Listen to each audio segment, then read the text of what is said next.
April 23, 1945. The ancient cobblestone streets of Kleindorf, Germany, bore witness to the final gasps of a crumbling regime as American forces secured the village nestled in the rolling hills of Bavaria. Lieutenant Colonel Marcus Wilson of the 761st Tank Battalion surveyed the town square from atop his command vehicle, watching as the white surrender flags fluttered from nearly every window. The townspeople believed they were facing their darkest hour as foreign troops arrived on their soil for the first time in generations. They could not have imagined how profoundly these encounters would transform their community and challenge everything they had been taught to believe about themselves and others. Before we dive into this story, drop a quick hi in the comments and tell me where you're watching from. It really helps support the channel. This is the untold story of how ordinary human connections in extraordinary times shattered generations of prejudice, and how unexpected friendships between former enemies revealed that the barriers separating people were far more fragile than the forces that united them. Marcus Wilson had never expected to find himself in Europe. The son of a postal worker from Harlem, New York, he had graduated from Howard University with a degree in engineering just before the United States entered the conflict. Despite his qualifications, the segregated American military initially assigned him to service duties, but as manpower needs grew critical, he was transferred to the 761st Tank Battalion, one of the few predominantly African-American combat units. Now, at 30 years old, Lieutenant Colonel Wilson commanded over 800 men, the vast majority of them black Americans who had overcome extraordinary obstacles simply to serve their country. "Get those medical supplies distributed to the town center immediately," Wilson instructed his executive officer, Captain James Booker. "And tell the men to maintain full professional conduct at all times. We're representing more than just the army here." Wilson didn't need to elaborate. His men understood implicitly that their behavior would be scrutinized far more harshly than that of white soldiers. They carried the weight of proving their worth to a military establishment that had reluctantly allowed them into combat, and to a European population that had been subjected to years of propaganda about racial inferiority. "Yes, sir," Booker replied, his Alabama drawl carrying across the square. "Dr. Thompson is already setting up in that church building. Looks like we got about 24 locals in need of medical attention." As Wilson moved through the town, he noted the expressions on the faces of the German civilians, fear mixed with confusion as they observed black soldiers in American uniforms. Many averted their eyes entirely. Some children stared openly until their mothers pulled them away. The lieutenant colonel had expected this reaction. What he hadn't anticipated was the exchange he would witness later that afternoon. Greta Müller had been running the town's only bakery since her husband was conscripted 3 years earlier. At 42 years of age, she had endured food shortages, fuel rationing, and the constant fear that her 17-year-old son would be called to serve despite his young age. When Sergeant Walter Freeman entered her shop to coordinate food distribution for the town, she had initially backed against the wall, clutching her apron. "We need to account for all food supplies in town, ma'am," Freeman explained through an interpreter, a German-American private named Schultz. "We're not here to take your food. We're bringing additional supplies, but need to know what's already available." As Schultz translated, Greta's expression shifted from terror to confusion to cautious relief. Sergeant Freeman, noticing a photograph on the wall, pointed to it. "Your family?" he asked. When Schultz translated, Greta nodded slowly. "I have 3 children myself back in Philadelphia," Freeman said, removing a worn photograph from his breast pocket and holding it out to her.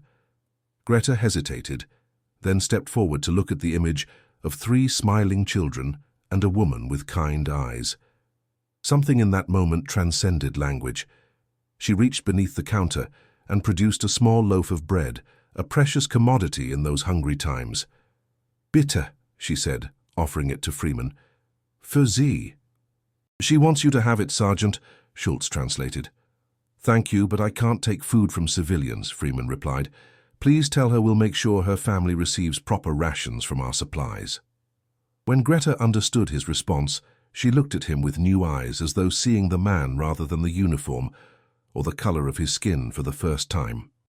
This small interaction was observed by Wilhelm Becker, the town's former mayor and devoted party member, who had spent years enforcing the regime's policies.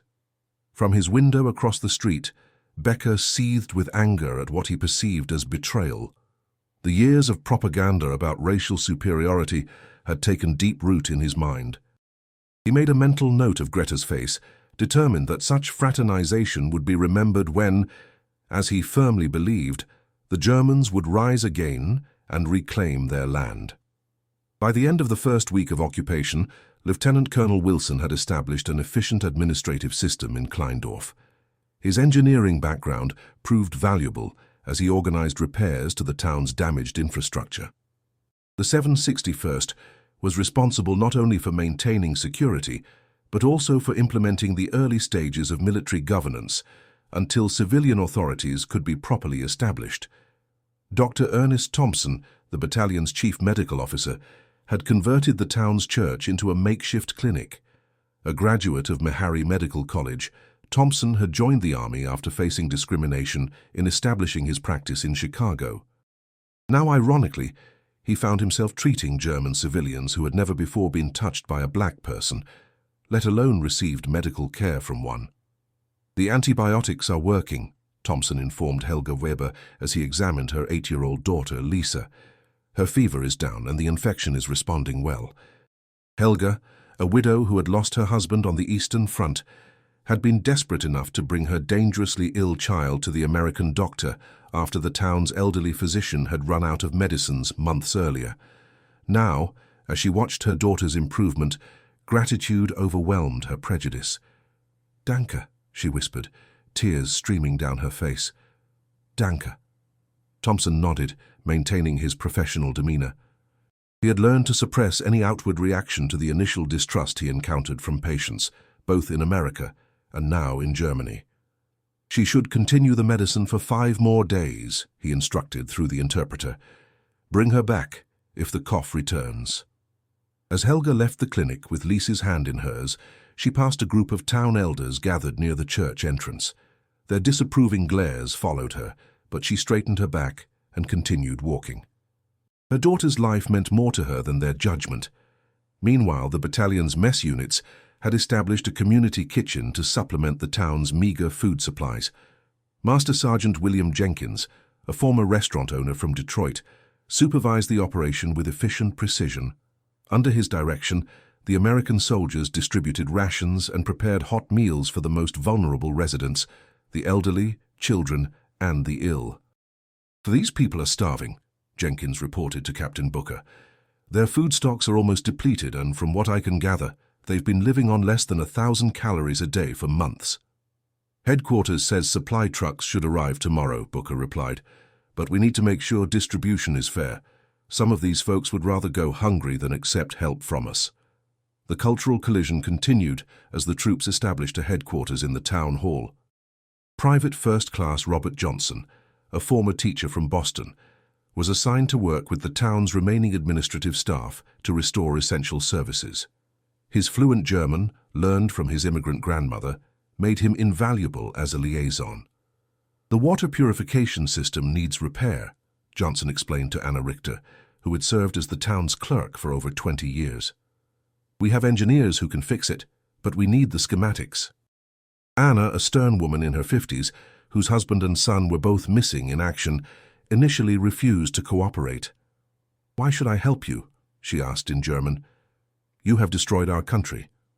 Johnson replied calmly, "Because clean water helps everyone, Frau Richter. Disease doesn't care which side you're on." His response, delivered in her own language, seemed to catch her off guard. After a long moment, she unlocked a cabinet and withdrew a rolled set of blueprints. "The main pumping station is 3 kilometers north," she said, still not meeting his eyes. "It was damaged in an air raid last winter." This pragmatic exchange represented the first crack in Anna's rigid worldview. Over the coming days, as she worked alongside Johnson to restore municipal services, she found her preconceptions increasingly at odds with the reality of the man before her, educated, respectful, and dedicated to improving conditions for everyone in Kleindorf. Not all encounters were as productive. Technical Sergeant Leroy Washington encountered open hostility when he led a patrol through the eastern section of town. a group of teenage boys, raised on years of propaganda and bitter about their country's defeat, shouted slurs and threw stones from a distance. Washington ordered his men to hold their positions, but not engage. "They're just kids," he told Private Curtis Davis, who had raised his rifle. "Put that down. We're not here to fight children." Washington's restraint was observed by Margareta Schmidt, a schoolteacher who had secretly opposed the regime throughout the conflict. From her window, she watched the dignified response of the American soldiers in the face of provocation. The contrast between propaganda and reality sparked something in her mind, a dangerous questioning that she had suppressed for years. The next day, Margaret approached Sergeant Washington as his patrol passed her school. "I would like to apologize for the behavior of those boys," she said in halting English. "They have been taught many things that are not true." Washington was surprised by her initiative. "Thank you, Ma'am, but no apology necessary. It's not your responsibility." "Perhaps it is," she replied. "I am a teacher. What we teach matters." This brief exchange marked the beginning of an unexpected alliance. In the weeks that followed, Margaret and Washington would develop a cautious friendship built on shared values of education and truth, despite the social barriers between them. As April turned to May, spring blossomed across the Bavarian countryside, bringing with it gradual changes in Kleindorf. The initial shock of occupation gave way to a tentative new normal. Lieutenant Colonel Wilson established regular town hall meetings where citizens could voice concerns and request assistance. Though attendance was sparse at first, necessity gradually brought more residents to these gatherings.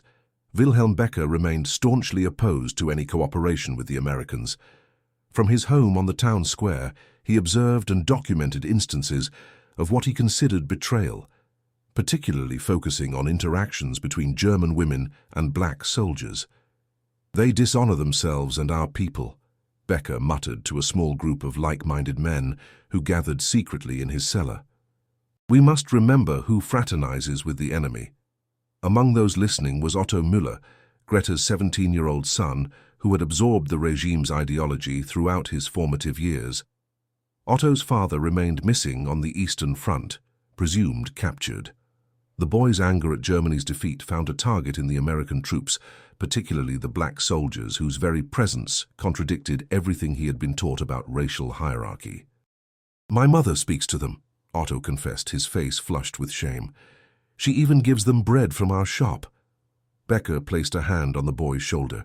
"She doesn't understand what she's doing. Women are easily misled by kindness. We must be strong enough to remember who we are." The former mayor's influence over the town's youth concerned Lieutenant Colonel Wilson, who received intelligence reports about the cellar meetings. However, without evidence of actual resistance activities, he could only monitor the situation. "Keep an eye on Becker and his group," Wilson instructed Captain Booker. "But remember, we're not here as conquerors. Unless they move beyond talk to action, we observe only." Meanwhile, Cultural Officer Lieutenant Sarah Miller arrived in Kleindorf as part of a specialized team addressing denazification efforts. One of the few women in the U.S., Forces Miller had a background in European history and had been recruited for her expertise in German culture. Her assignment was to evaluate local institutions and identify those requiring structural reform. "We'll start with the school," Miller told Wilson during their initial briefing. "Education is key to long-term change." "You'll want to speak with Margareta Schmidt," Wilson suggested. "She's a teacher who's shown interest in curriculum reform." "Sergeant Washington has had positive interactions with her." Miller raised an eyebrow. "Washington, your patrol leader?" "Yes. Apparently they've had several discussions about educational philosophy. Washington was studying to become a teacher before the war." This information surprised Miller, who had not expected to find such connections developing between occupiers and locals. "I'd like to meet her," she said. The meeting between Miller, Washington, and Margaret took place in the school building, where empty shelves stood as evidence of recent book removals. Margaret explained that many of the most ideological texts had been burned by townspeople themselves in the days before American arrival, an attempt to conceal evidence of extreme beliefs. "We need books," Margaret explained. "Our children have nothing to read except old fairy tales that survived the bonfires." Headquarters is developing new educational materials, Miller responded. But it will take time. In the meantime, what would you suggest? Perhaps. Margaret hesitated, then looked at Washington. Perhaps Sergeant Washington could speak to the older students about America. They have heard many things, but never from an American directly. The proposal was bold. Allowing a black American soldier to address German schoolchildren would challenge the deepest prejudices instilled by years of propaganda. Yet it also represented precisely the kind of fundamental re-education that Miller had been tasked with implementing. If the lieutenant colonel approves, I'm willing, Washington said. Wilson did approve, though with security precautions. And so on a sunny May morning, Technical Sergeant Leroy Washington stood before 30 German teenagers in Kleindorf's schoolhouse. The students sat in rigid silence, their expressions ranging from curiosity to open hostility. My name is Leroy Washington, he began as Miller translated. Before the war, I was a university student in Virginia, studying to become a teacher like Fräulein Schmidt. I want to tell you about my home, and then I'd like to hear about yours. What followed was a remarkable exchange. Initially hesitant, the students gradually began to ask questions, first about America's geography and cities, then about Washington's personal experiences. When one boy asked aggressively about racial segregation in America, Washington answered honestly. Yes, there is prejudice in my country too, he acknowledged. I fight for America, even while working to make it better. Freedom means the right to improve your nation, not pretend it's perfect. His candor resonated with students raised in an environment where questioning authority had been forbidden. By session's end, the atmosphere had transformed from tense to thoughtfully engaged. News of the school visit spread quickly through Kleindorf, generating mixed reactions. For some, like Wilhelm Becker, it represented intolerable interference in German education. For others, it sparked private reconsiderations of assumptions that had gone unchallenged for years. In her bakery, Greta Müller found herself defending Sergeant Freeman to her own son. He helped fix our oven, Otto, she argued. Without him, we would have no bread to sell at all. They're trying to turn us against our own kind, Otto retorted, repeating phrases from Becker's cellar talks. First they defeat us, then they want us to forget who we are. Who we are, Greta's voice rose uncharacteristically. We are people who need to eat, to live, to rebuild. The Americans bring food and medicine. What does Herr Becker bring except bitter words? Otto stormed out, leaving his mother trembling with the audacity of her outburst. Never before had she spoken against authority figures or contradicted the dominant political narrative. Yet something had shifted in her worldview, a recognition that humanity existed beyond the boundaries of nation and race that had been presented as absolute truths. Similar transformations were occurring throughout Kleindorf, as daily interactions challenged deeply held beliefs. In the makeshift clinic, Dr. Thompson now treated dozens of patients daily, many of whom specifically requested the American doctor, rather than using his race as an identifier. Helga Weber had become his unofficial assistant, helping to translate medical instructions for elderly patients and organizing the distribution of precious antibiotics. You have a natural aptitude for nursing, Thompson told her as they finished treating the day's patients. Have you ever considered medical training? Helga laughed sadly. Women like me don't become nurses, doctor. I was a seamstress before the war. Now I'm just trying to raise my daughter alone. My sister was a seamstress too, Thompson replied. Now she's head nurse at a hospital in Philadelphia. The war has changed many things. Perhaps it can change this too. The seed planted by this conversation would gradually take root in Helga's mind, offering a vision of possibilities that had previously seemed unimaginable.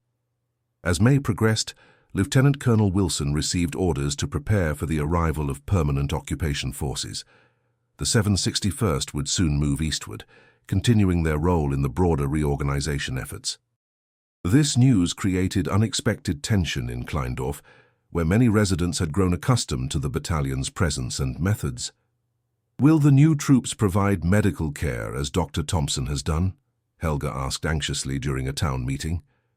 What about the water system repairs? Another resident questioned. Will they continue this work? Wilson was surprised by these concerns. What had begun as a military occupation had evolved into something more complex, a human relationship between his men and the townspeople that transcended the official parameters of their assignment. The replacement units will have similar responsibilities, Wilson assured them. All essential services will continue. What he couldn't promise was that the replacement troops would bring the same approach to these duties. The 761st's unique composition and leadership had created an environment where proving their worth meant demonstrating exceptional professionalism and humanity, qualities that had gradually earned the respect of many in Kleindorf. The imminent departure of the battalion accelerated dynamics that had been slowly developing. Relationships that might have remained casual became more meaningful under the pressure of limited time. Conversations grew more direct as the luxury of gradual understanding disappeared. Private Johnson and Anna Richter worked long hours to complete the water system documentation, their professional cooperation evolving into mutual respect. "You'll need these engineering drawings for the next administration," Anna said, handing over meticulously organized files.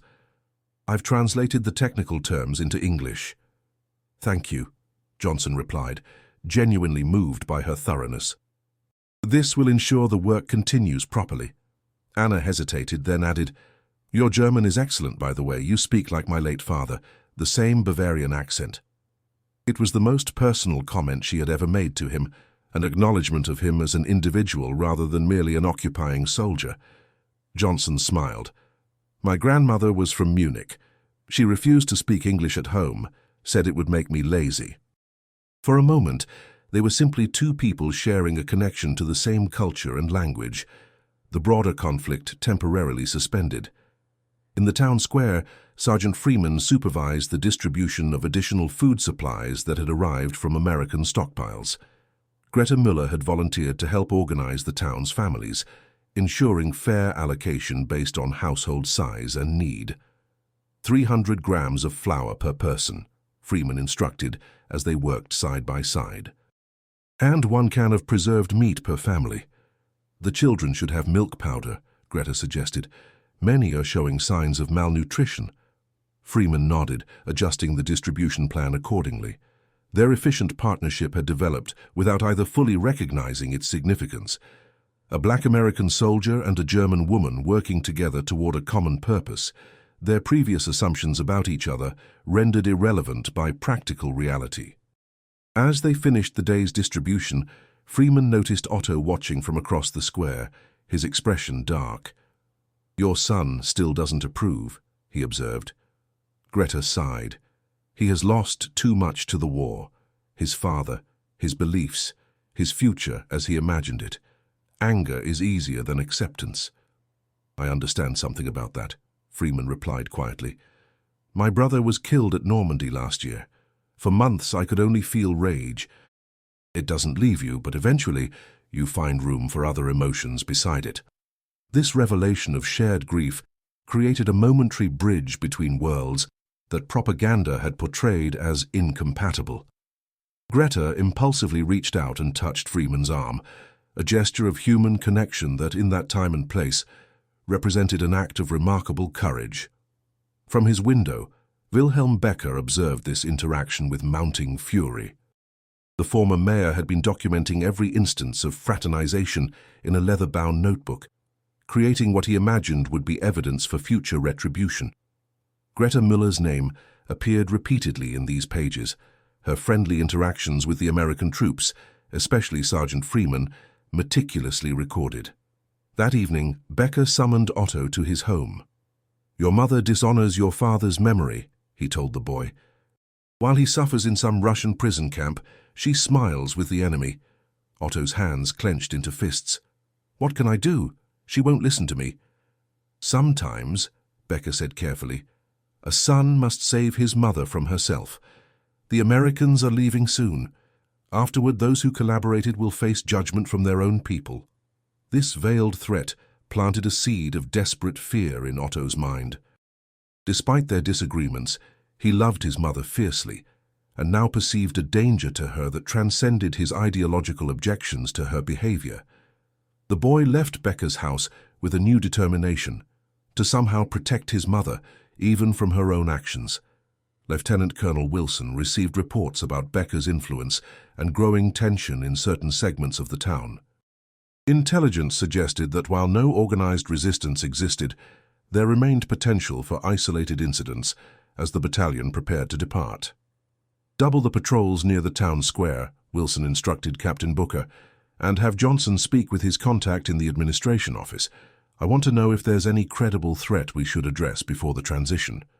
Booker nodded. Freeman has reported some concerning conversations as well. Apparently the baker's son has been spending time with Becker, and there's worry about what that old man is filling his head with. Have Freeman keep an eye on the situation, Wilson replied, but carefully. We don't want to create problems where they might not exist. Meanwhile, at the school, Margareta Schmidt had invited Sergeant Washington to speak to her class one final time before the battalion's departure. The session had evolved into a discussion about comparative literature, with Washington sharing his knowledge of American authors. We have a saying by Ralph Waldo Emerson, Washington told the students. What lies behind us and what lies before us are tiny matters compared to what lies within us. As Margaret translated these words, she observed her students' reactions, thoughtful and engaged, so different from the passive absorption of ideology that had characterized education in recent years. Something was awakening in these young minds, the capacity for independent thought that had been systematically suppressed. After class, Margaret and Washington walked through the town garden, their conversation continuing beyond the formal setting of the classroom. You've given them something precious, Margaret said, the permission to question. I've only opened a door, Washington replied. You're the one who will guide them through it after we've gone. Their discussion was interrupted by the sound of running footsteps. One of Margaret's students appeared on the path, breathless with urgency. Fräulein Schmidt, come quickly, there's trouble in the square. Washington and Margaret hurried toward the town center, where a crowd had gathered. At its center stood Wilhelm Becker, his voice raised as he addressed the townspeople. Beside him stood Otto Müller, looking uncomfortable but determined. Soon these Americans will leave, Becker was saying, and we must remember who we truly are. Those who have forgotten should be reminded. His gaze fixed pointedly on several women in the crowd, including Greta Müller, who stood near the bakery entrance. The implication was clear, a threat of community punishment for those deemed too friendly with the occupying forces. Sergeant Freeman pushed through the crowd to stand near Greta, his presence both protective and provocative in the charged atmosphere. Lieutenant Colonel Wilson arrived moments later, accompanied by Captain Booker and several soldiers. What's happening here? Wilson asked Johnson, who had been observing from nearby. Becker is stirring up resentment, Johnson translated quickly, threatening reprisals against collaborators after we leave. Wilson assessed the situation rapidly. Direct military intervention might only inflame tensions and validate Becker's narrative of oppression. Instead, he made a calculated decision to allow local dynamics to play out while maintaining a visible presence. The confrontation reached its climax when Becker pointed directly at Greta. This woman gives our food to the enemy while German children go hungry. Otto, seeing his mother publicly accused, suddenly found his prepared role unbearable. The boy stepped forward, breaking from Becker's side. That's a lie, he shouted. My mother feeds our people first, always. She works with the Americans because it helps Kleindorf, not because she betrays Germany. This unexpected defense from the very youth Becker had been cultivating created a ripple of murmurs through the crowd. Helga Weber stepped forward to stand beside Greta. Dr. Thompson saved my daughter's life, she declared. Should I have let her die for pride? Anna Richter, to everyone's surprise, added her voice. The water system works again because of American engineers. Clean water prevents disease for all of us. One by one, townspeople spoke up. Not all, but enough to shift the momentum away from Becker's attempted intimidation. The former mayor found his audience dwindling as people began to disperse, his power diminishing visibly before everyone's eyes. As the crowd thinned, Otto approached his mother, his expression a complex mixture of defiance and apology. Without words, Greta opened her arms and her son stepped into her embrace. Sergeant Freeman maintained a respectful distance, but his eyes met Greta's over her son's shoulder. In that moment of silent communication, something profound passed between them, an acknowledgement of barriers transcended and humanity recognized across boundaries that had once seemed impenetrable. Lieutenant Colonel Wilson observed the scene with measured satisfaction. What had occurred in Kleindorf over these weeks represented something beyond military objectives or occupation protocols. It was a glimpse of reconciliation emerging from the ashes of conflict, fragile, imperfect, but genuine. That evening, as Wilson completed his daily report, he added a personal observation. The most effective weapon against entrenched prejudice has proven to be neither force nor rhetoric, but the simple daily evidence of shared humanity. Where propaganda created imaginary divisions, direct experience has revealed common ground. If such transformations can occur here, in the heart of former enemy territory, perhaps there is hope for more lasting peace than military victory alone could secure. The morning after the confrontation in the town square, Kleindorf awoke to news that altered the battalion's departure plans.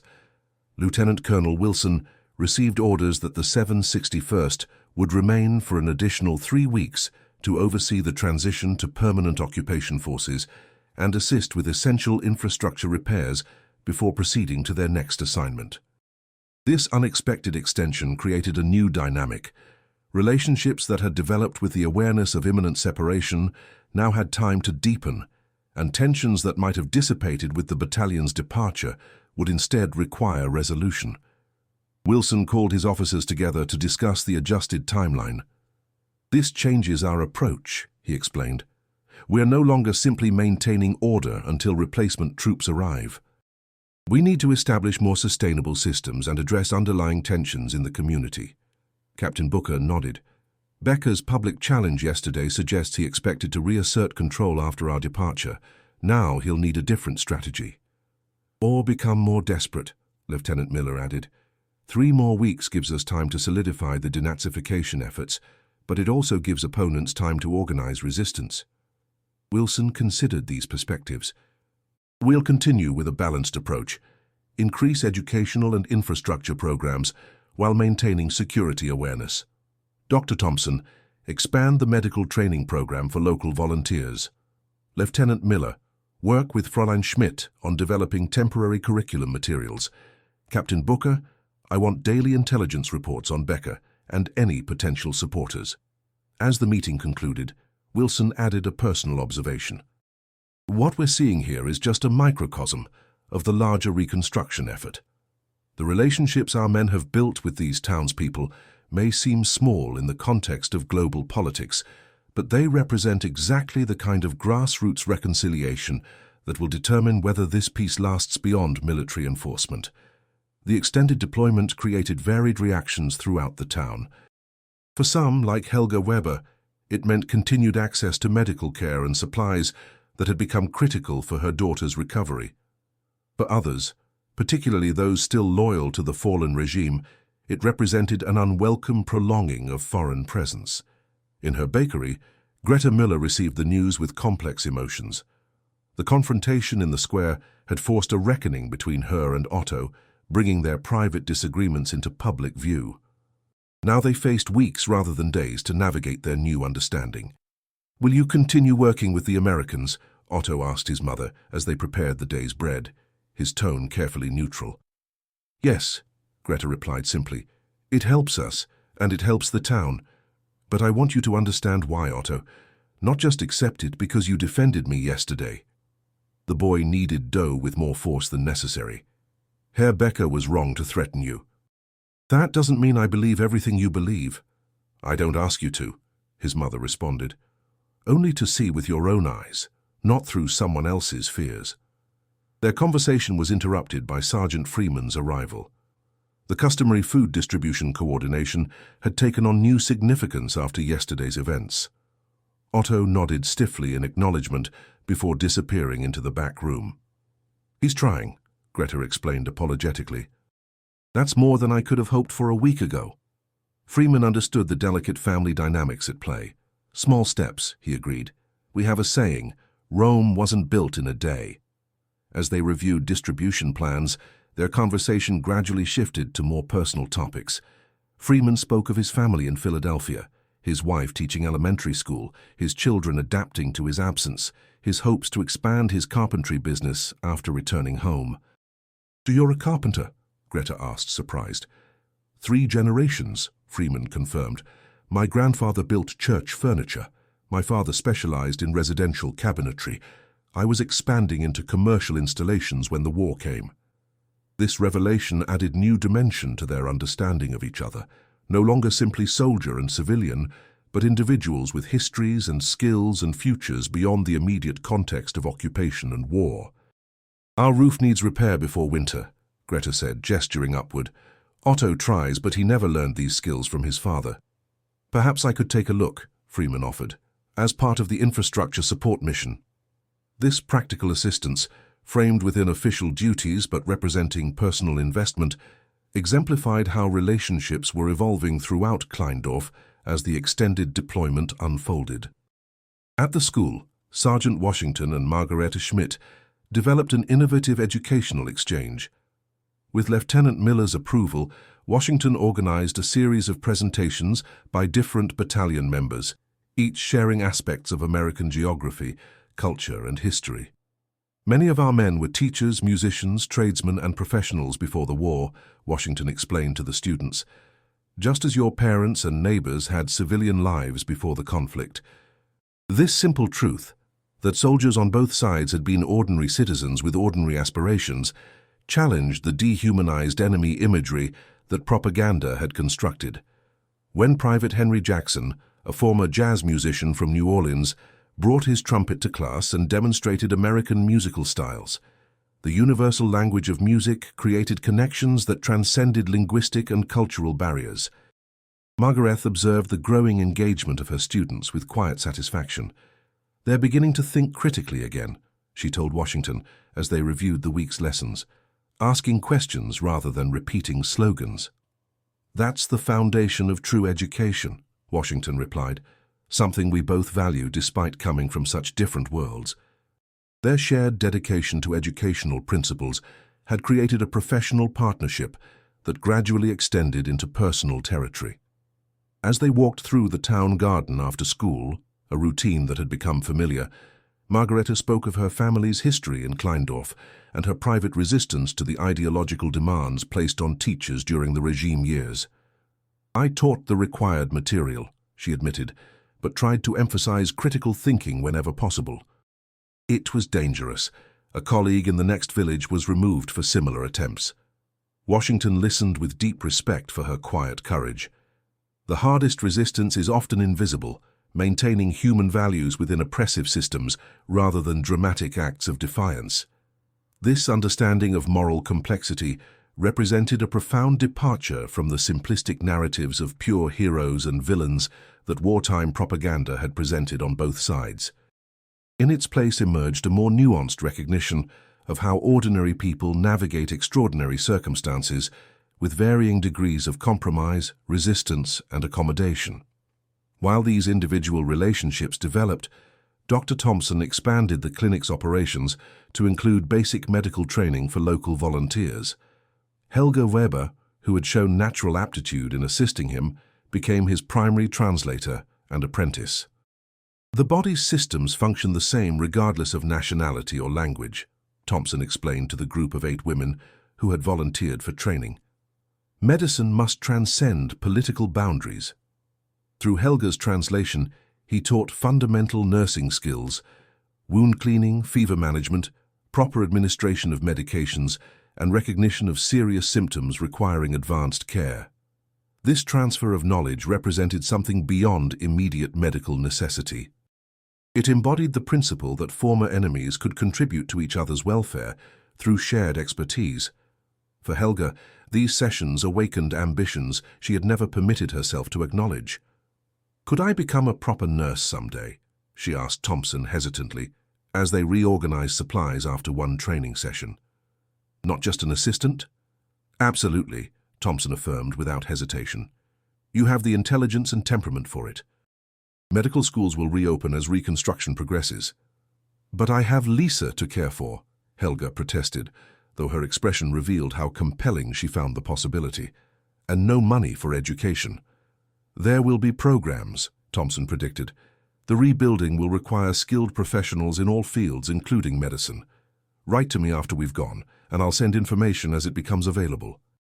This promise of continued connection beyond the immediate occupation period suggested a vision of future cooperation that contrasted sharply with the isolation and antagonism of the war years. For Helga, it represented a personal future she could never have imagined weeks earlier. Not all relationships in Kleindorf were progressing as positively. Wilhelm Becker, humiliated by the public rejection of his authority in the town square, retreated into bitter isolation but continued to observe and document what he considered violations of German honor. From his window overlooking the square, he photographed interactions between American soldiers and German women, creating what he imagined would be evidence for future reckonings. Lieutenant Colonel Wilson received regular intelligence reports about Becker's activities. "He's keeping detailed records," Private Johnson reported after a conversation with Anna Richter. "Names, dates, locations, tracking everyone who cooperates with us." "Is he making threats?" Wilson asked. "Not directly," Johnson replied. "But there's an implication that these records have purpose. Anna says several women have stopped coming to distribution centers out of fear of being in his notebook." Wilson weighed this information carefully. "Monitor but don't intervene unless he moves beyond documentation to active intimidation. We can't arrest someone for keeping a diary, no matter how misguided its purpose." This measured approach reflected Wilson's understanding that sustainable peace would require local resolution of community tensions rather than imposed military solutions. The people of Kleindorf would need to determine their own social boundaries and values as they rebuilt their community. Meanwhile, the infrastructural improvements continued throughout the town. The water system now functioned reliably, delivering clean water to all neighborhoods. Engineering teams from the battalion repaired bridges, reinforced damaged buildings, and restored electrical service to critical facilities. These practical enhancements to daily life gradually shifted public opinion as abstract ideological concerns gave way to appreciation for tangible improvements. Sergeant Freeman, true to his word, examined the damaged roof above Greta's bakery. "The main beam is still solid," he reported after a thorough inspection, "but several rafters need replacement before winter." "Can it be repaired?" Greta asked anxiously. Construction materials remained scarce throughout Germany, with priority given to public buildings rather than private businesses. "With the right lumber, yes," Freeman confirmed. "Let me speak with the lieutenant colonel. This building serves a community function since it's the only operating bakery." 2 days later, Freeman returned with 3 soldiers carrying salvaged timber from a collapsed warehouse on the town's outskirts. "Lieutenant Colonel Wilson approved the project as part of community infrastructure support," he explained. "We have permission to make essential repairs." Over the next 4 days, Freeman worked alongside Otto to restore the damaged roof. This shared labor created an unexpected context for connection between the American sergeant and the German youth. Initially working in silence, they gradually began exchanging technical terminology and basic carpentry knowledge. "Hand me that hammer, der Hammer," Freeman would say, incorporating German words Greta had taught him. "Like this?" Otto would demonstrate a technique, seeking confirmation that he was learning correctly. By the project's completion, their interaction had evolved from reluctant cooperation to genuine collaboration. When Freeman showed Otto how to properly seal joints against winter moisture, the boy paid careful attention, asking questions that revealed his desire to master skills his absent father had never taught him. Greta observed this gradual thawing with quiet hope. The division between us and them that had seemed so absolute was becoming permeable through practical cooperation and shared purpose. While Otto might never fully abandon the beliefs instilled throughout his youth, he was beginning to recognize the humanity of individuals previously categorized as faceless enemies. Similar transformations were occurring throughout Kleindorf as the extended deployment allowed deeper connections to develop. At the town hall, Anna Richter and Private Johnson completed a comprehensive reorganization of municipal records, creating systems that would function effectively after the Americans departed. "You've restored order from chaos," Johnson commented as they filed the last documents. "Future administrators will be grateful." Perhaps, Anna replied with characteristic pragmatism, if they value efficiency over ideology. Her comment revealed her own evolution, a newfound willingness to distinguish between administrative competence and political alignment, a separation that had been deliberately blurred under the previous regime. The best systems serve people regardless of who governs, Johnson observed. That's something I learned studying public administration before the war. Anna considered this perspective. An interesting concept, that governance can be evaluated on practical results rather than adherence to ideology. This conversation represented not merely personal connection, but intellectual engagement with fundamental questions about how societies function. A dialogue between different traditions and experiences that opened possibilities for mutual learning rather than unilateral re-education. As the second week of the extended deployment progressed, Lieutenant Miller organized a community gathering to showcase progress in various reconstruction initiatives. Representatives from each project presented updates, the medical training program, educational developments, infrastructure repairs, and food distribution systems. The event was designed to emphasize local involvement rather than American direction, highlighting German participants as equal partners in rebuilding efforts. Helga Weber described the volunteer medical program, her natural dignity and clear explanation earning respectful attention. Margareta Schmidt outlined educational initiatives, including a lending library of English-language books donated by battalion members. Anna Richter reported on administrative reorganization, her precise statistics demonstrating tangible progress. The gathering demonstrated how leadership was gradually transferring to local hands, not through formal declarations, but through practical skill development and growing confidence. This organic evolution toward self-governance aligned with Lieutenant Colonel Wilson's vision of sustainable peace built from community foundations rather than imposed from above. Wilhelm Becker observed the gathering from a distance, his expression darkening as he witnessed former neighbors embracing roles he considered collaborative. His isolation had increased in recent days as even former supporters began participating in community initiatives. Only a handful of hardliners still visited his home for clandestine conversations about maintaining true German values after the Americans departed. On the gathering's periphery, Otto Müller watched with conflicted emotions as his mother spoke about improved food distribution systems. Her confidence and evident competence filled him with pride that competed with lingering ideological objections to her cooperation with occupation authorities. This internal struggle reflected broader tensions throughout Kleindorf as residents navigated between past loyalties and present realities. The gathering concluded with shared refreshments, a modest but symbolically significant communal meal combining American supplies with local contributions. As people mingled, Lieutenant Colonel Wilson observed the natural groupings that formed, no longer strictly segregated between Germans and Americans, but organized around shared interests and project involvement. Progress, Captain Booker commented, noting the same patterns. Fragile progress, Wilson cautioned, but meaningful nonetheless. Later that evening, as Sergeant Freeman walked Greta home, they discussed the community gathering, with shared satisfaction in its success. The late spring twilight lingered, bathing Kleindorf's medieval architecture in golden light that softened the visible war damage. "Your roof should withstand next winter now," Freeman remarked as they approached the bakery. "Thanks to you," Greta acknowledged. "Otto has learned much from working alongside you." "He's a quick study," Freeman replied. "And determined. Reminds me of my oldest son." They paused at the bakery entrance, their conversation reaching a natural conclusion, yet neither moving to end it. In this momentary hesitation lay volumes of unspoken recognition, of connection that transcended their official roles, of mutual respect evolved into something warmer, of possibilities that circumstances rendered simultaneously profound and impossible. "The battalion leaves in 10 days, Freeman said finally. "Yes," Greta nodded. "The replacement troops arrive next week."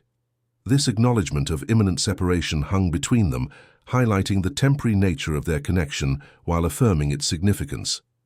Whatever had developed between them existed within a specific historical moment that both recognized could not extend beyond present circumstances.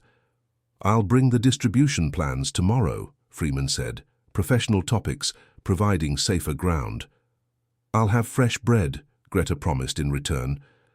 As Freeman walked back to battalion headquarters, he passed Wilhelm Becker's house. The former mayor stood at his window, camera in hand.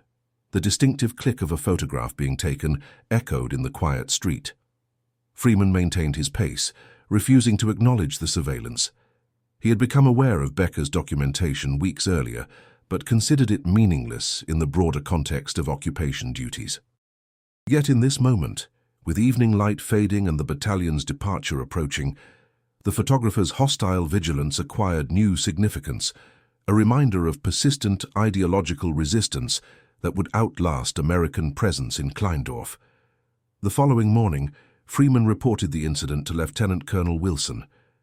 "Becker's becoming more open about his surveillance," he explained. "Previously, he kept to shadows. Now he wants people to know they're being watched." Wilson considered this development. "He's preparing for our departure, establishing himself as the keeper of community memory regarding the occupation period. Could be dangerous for people like Greta and Helga after we're gone," Freeman observed. "His record-keeping has clear intimidation purpose." "We can't arrest him for taking photographs," Wilson replied, "but perhaps there's another approach. Have Johnson check with Anna Richter about Becker's official status under denazification protocols." This investigation revealed that Becker's position as former mayor qualified him for mandatory processing under Allied occupation policies, a procedure that included detailed examination of his role in implementing regime directives. His case had been temporarily deferred due to limited administrative capacity during initial occupation, but Lieutenant Miller now had authority to initiate proceedings. "The timing works in our favor," Miller explained during a staff meeting. "The processing will continue after our departure, meaning Becker will be occupied with his own situation rather than focusing on alleged collaborators." Wilson approved this strategy, addressing Becker's potential threat through legitimate administrative channels rather than direct confrontation. "Initiate the process immediately," he instructed. "Ensure all documentation is properly transferred to incoming administration." While this approach reflected practical necessity, Wilson recognized its limitations. Official procedures might temporarily neutralize Becker's influence, but they couldn't address the underlying ideological commitments that motivated his behavior. True reconciliation would require more profound transformations than administrative solutions could provide. As the battalion's final week in Kleindorf began, various projects accelerated toward completion. Dr. Thompson conducted intensive training sessions with his volunteer medical assistants, focusing on skills they would need after his departure. Sergeant Washington and Margaret Schmidt finalized educational materials adapted for continued use under new administration. Infrastructure teams completed critical repairs while training local maintenance workers. These activities shared a common theme: preparation for transition rather than permanent arrangements. Both Americans and Germans worked with awareness that their collaboration had defined endpoints, creating bittersweet urgency in completing shared tasks. For many in the battalion, including Lieutenant Colonel Wilson, this assignment had challenged preconceptions about occupation duties. What had begun as standard military governance had evolved into something more nuanced, a human engagement with community rebuilding that acknowledged complexity beyond victor and vanquished categories. "We've learned as much as we've taught," Wilson observed to Captain Booker as they reviewed transition documents. "Perhaps more." Similar reflections occurred among Kleindorf residents, many of whom had experienced profound reconsideration of assumptions about Americans generally, and Black Americans specifically. Direct experience had systematically contradicted propaganda narratives, creating cognitive dissonance that required resolution through revised understanding. "I never imagined American soldiers would rebuild our water system rather than destroy it," Anna Richter admitted to Private Johnson. "The stories we were told." "Propaganda serves war," Johnson replied. "Truth serves peace." Both sides created narratives that dehumanized the other. This mutual recognition of how conflict distorts perception represented a sophisticated form of reconciliation, not dismissing genuine grievances or differences, but acknowledging how political manipulation exploits and amplifies them beyond recognition. As departure preparations intensified, Lieutenant Colonel Wilson organized a formal transition ceremony to introduce incoming administration officials to community representatives. The event would serve practical coordination purposes while symbolically transferring authority in visible, orderly process. The ceremony took place in Kleindorf's town square, where American and German flags flew side by side for the first time, a controversial decision that Wilson defended as representing future cooperation rather than present occupation. Chairs arranged in concentric semicircles emphasized consultation rather than command, with no clear hierarchy between nationalities. Wilson opened proceedings with characteristic directness.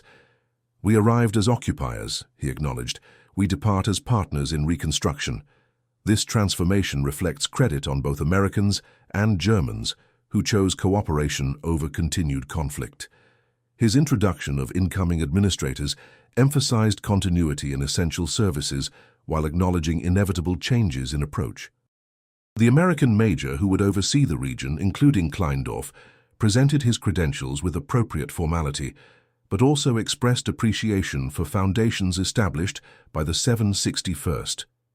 Community representatives then addressed the gathering, beginning with those who had worked most closely with battalion members. Helga Weber described medical training programs. Margareta Schmidt outlined educational initiatives. Anna Richter detailed administrative reorganization. Each speaker acknowledged American contributions while emphasizing German commitment to continuing successful programs. When Greta Müller rose to discuss food distribution systems, her voice carried particular authority. As proprietor of the town's only operating bakery and coordinator of equitable ration allocation, she had become a central figure in Kleindorf's daily functioning. "Hunger recognizes no political boundaries," she stated simply. "Neither should solutions to hunger. What we have learned about fair distribution must continue regardless of who oversees the process." Her practical wisdom resonated beyond immediate context, suggesting broader principles for reconstruction based on human needs rather than ideological positions. Otto, seated nearby, watched his mother with visible pride that had gradually replaced earlier shame about her cooperation with Americans. The ceremony concluded with Wilhelm Becker being formally notified of his denazification review scheduled for the following week. This official process would require him to account for his administrative actions during the regime years, a prospect that visibly disturbed the former mayor despite his efforts to maintain dignified composure. "The processing center is in Munich," Lieutenant Miller informed him, presenting official documentation. "Transportation will be provided." This public announcement effectively neutralized Becker's influence during the critical transition period, while establishing legitimate procedures for addressing his past role. Several of his former associates distanced themselves physically during the ceremony, unwilling to be visibly connected to someone under official scrutiny. As formal proceedings ended and attendees mingled informally, Sergeant Freeman found opportunity for a private conversation with Greta. They moved to the bakery entrance, slightly removed from the gathering but still visible to maintain propriety. "The replacement troops seem competent," Greta observed, professional topics providing safe conversational ground. "Major Reynolds has good reputation," Freeman confirmed. "He'll maintain essential programs." This exchange of reassurances addressed surface concerns while leaving deeper emotions unspoken. Both recognized the impossibility of articulating what their connection had come to mean, how it had challenged fundamental assumptions about identity and belonging, how it represented possibilities that current circumstances rendered simultaneously powerful and impractical. "I have something for you," Greta said finally, retrieving a small package from inside the bakery. "For your children." Freeman unwrapped the gift to find 3 intricately carved wooden figures: a craftsman with tools, a woman reading a book, and a child with a ball. The simple toys represented traditional Bavarian craftsmanship, each figure expressing character through minimal, elegant design. Otto made them, Greta explained. During evenings after roof repairs, he wanted you to have something to take home. This unexpected gesture from the young man who had initially rejected any interaction with American soldiers carried profound significance. It acknowledged connection that transcended political categories and suggested personal growth beyond ideological constraints. "Please thank him for me," Freeman replied, deeply moved. "My children will treasure these." As their conversation concluded, Freeman reached into his pocket and withdrew a folded paper. "My address in Philadelphia," he explained. "When postal service resumes between our countries, if you ever want to write." Greta accepted the paper with careful dignity, both of them understanding that future communication remained uncertain in practical terms and potentially complicated in social ones. Yet the possibility itself represented hope beyond present limitations, a recognition that human connections established amid conflict might endure beyond its resolution. Similar exchanges occurred throughout Kleindorf, as battalion members and townspeople acknowledged relationships that had developed during the occupation period. Dr. Thompson provided medical references for Helga Weber, supporting her ambition to pursue nursing education. Sergeant Washington and Margarete Schmidt exchanged books that had shaped their educational philosophies. Private Johnson ensured Anna Richter had complete documentation of administrative systems they had developed together. These personal connections, multiplied across hundreds of interactions throughout occupied Germany, represented a dimension of post-conflict reconciliation that transcended official policies. While governments negotiated treaties and established formal relations, individuals who had experienced direct engagement across enemy lines carried different understandings into the peace, recognitions of shared humanity that complicated simplistic narratives of absolute difference. The battalion's final evening in Kleindorf featured no formal ceremonies. Lieutenant Colonel Wilson had deliberately scheduled official proceedings earlier, allowing this last night to unfold according to individual preferences rather than military protocol. Some soldiers remained in barracks, writing letters home or preparing equipment for the next assignment. Others accepted dinner invitations from German families with whom they had established particular connections. Wilson himself walked alone through Kleindorf's medieval streets, observing the town that had temporarily fallen under his governance. The physical damage from warfare remained visible in certain sectors, but signs of renewal had emerged during their weeks of occupation. Repaired roofs, functioning utilities, reopened shops, children playing in formerly empty squares. These tangible improvements reflected broader healing that extended beyond infrastructure to community itself. The following morning dawned clear and mild as battalion vehicles assembled in the town square. Loading proceeded with military efficiency, the soldiers' movements reflecting well-practiced routine despite the unusual context of departure rather than arrival or engagement. Townspeople gathered to observe the process, their presence neither celebrating nor protesting, but simply witnessing this transition in their community's history. Among them stood those who had worked most closely with American personnel, Helga Weber with her daughter Lisa, Margarete Schmidt with several students, Anna Richter in her administrative dignity, Greta Müller with Otto beside her. Lieutenant Colonel Wilson addressed his assembled troops with characteristic brevity. "The mission continues elsewhere," he stated simply. "Carry forward what you've learned here about reconstruction as well as combat. Both require discipline, purpose, and humanity." As vehicles prepared for departure, individual soldiers made final farewells to Germans with whom they had established connections. These exchanges occurred with restrained emotion appropriate to public setting and military context, yet conveyed genuine recognition of relationships developed across divisions of nationality, language, and experience. Sergeant Freeman approached the bakery where Greta and Otto stood. "Thank you for the roof assistance," he said to Otto, extending his hand in formal acknowledgement. The young man hesitated briefly, then accepted the handshake with newfound maturity. "It was good to learn proper techniques," he replied. "They will serve us well." To Greta, Freeman simply nodded, words unnecessary between them after weeks of working partnership that had evolved into deeper understanding. She returned the gesture with equal dignity. both maintaining composure appropriate to public farewell while conveying private recognition. As vehicles began moving out in orderly convoy, Lieutenant Colonel Wilson observed these interactions with measured satisfaction. What had occurred in Kleindorf represented microcosm of larger possibilities, how former enemies might engage beyond conflict toward collaborative future. While political realities would determine official relations between nations, these human connections constituted foundation for reconciliation beyond diplomatic formalities. The battalion's departure created immediate void in Kleindorf's daily functioning. Replacement troops maintained security and continued essential services, but lacked the personal relationships and specific knowledge that 761st had developed. This transition period revealed how deeply integrated the battalion had become in community operations, despite their status as occupying force.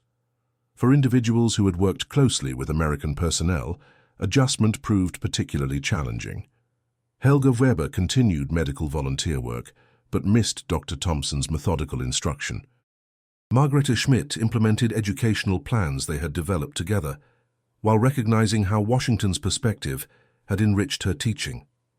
Anna Richter maintained administrative systems established with Johnson's assistance. Greta Müller perhaps faced the most complex adjustment as she resumed independent management of bakery operations and stepped back from coordination role in food distribution. Her interactions with Sergeant Freeman had evolved beyond professional cooperation into genuine connection that defied simple categorization, neither romantic in conventional sense nor merely collegial, but profoundly human recognition across boundaries propaganda had portrayed as absolute. These personal transitions reflected broader community evolution as Kleindorf gradually integrated occupation experience into collective identity. The simplistic narratives of earlier years, absolute enemies, racial hierarchies, ideological certainties, had been complicated by direct engagement with individuals who contradicted stereotypical categories. 6 months after the 761st's departure, postal service between occupied Germany and the United States resumed on limited basis. Greta Müller was among the first in Kleindorf to send a letter overseas, addressing the carefully preserved paper containing Sergeant Freeman's Philadelphia address. Her message maintained appropriate formality while conveying genuine interest in his family's welfare and providing updates on Kleindorf's recovery progress. Freeman's reply arrived 3 months later, similarly balanced between personal connection and proper distance. He described his children's delight with Otto's carved figures, his return to carpentry business, his continued interest in Kleindorf's reconstruction. The correspondence established pattern that would continue with decreasing frequency but enduring significance over coming years. Other connections followed similar trajectories. Dr. Thompson arranged educational materials for Helga Weber, supporting her successful application to nursing program established under occupation authority. Sergeant Washington and Margarete Schmidt exchanged professional publications that informed their respective educational practices. Private Johnson provided reference that helped Anna Richter secure position in regional administration. These ongoing communications, while limited by practical constraints and social complexities, represented threads connecting former enemies beyond official relations between governments. They constituted human dimension of reconciliation that complemented political processes while sometimes transcending their limitations. 5 years after occupation began, Kleindorf had changed in ways both visible and subtle. Physical reconstruction had progressed significantly, with war damage largely repaired and economic activity resumed. Social transformation proved more complicated, but equally profound as community integrated wartime experience into revised understanding of identity and relationship to wider world. Otto Müller, now 22, had become respected carpenter whose skills combined traditional German craftsmanship with techniques learned from Sergeant Freeman during roof repairs. The wooden figures he had carved as tentative peace offering had evolved into legitimate artistic expression that attracted orders from throughout region. Greta's bakery thrived under joint management with her son, their partnership symbolizing generational reconciliation that paralleled broader community healing. Their occasional correspondence with Freeman family in Philadelphia represented quiet acknowledgement of how unexpected connections could emerge from conflict's chaos. Helga Weber completed nursing training with distinction and established pediatric practice, serving Kleindorf and surrounding villages. Her daughter Lisa, fully recovered from illness that had initially brought them to Dr. Thompson's clinic, expressed interest in medical career herself, continuation of healing vocation inspired by unlikely circumstances. Margareta Schmidt developed innovative educational approaches that incorporated international perspectives while honoring German cultural traditions. Her classroom became model studied by education officials throughout occupied territories, her methods simultaneously practical and visionary. Anna Richter's administrative expertise earned her significant role in regional governance, where she implemented systems balancing efficiency with humanitarian concerns. Her experience working with Private Johnson informed approach that valued competence above ideology, focusing on effective service delivery rather than political alignment. Wilhelm Becker's denazification process resulted in restrictions on his political activities, but allowed continued residence in Kleindorf. His influence diminished as community embraced reconstruction oriented toward international cooperation rather than isolationist nationalism. While he maintained private convictions, his public authority had been permanently reduced. These individual trajectories collectively demonstrated how occupation experience had reshaped Kleindorf beyond physical reconstruction.